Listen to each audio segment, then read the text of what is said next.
से। लड़ावेलू जबान तुआरा के बबुआन से। लड़ावेलू जबान तुम्हारा के बबुआन से।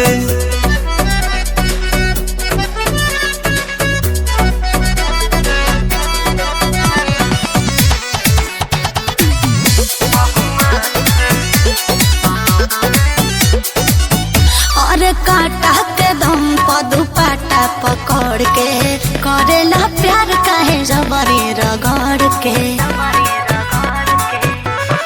कवना किलो तरजुई पर प्यार जो खाबू तू तो कौनो कीमत पर हमार हो खाबू।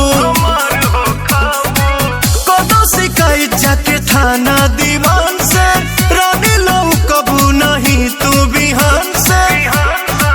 हबत मन सेट हो जा भोजपुरिया जवान से।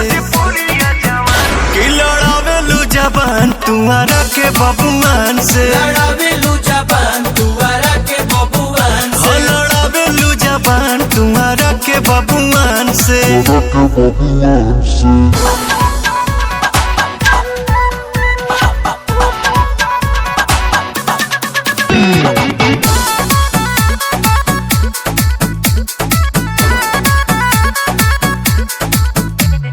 फेरा में नया नया रहेला हसीन के चिखल चाहेला किसमिस बिन बिन के। हे सुगनी सगो में एगो बाड़ू सुपर क्लास पाइप तो हके तक दे हम खेला खलास। बचे न पैबू तू हमारा निशान से।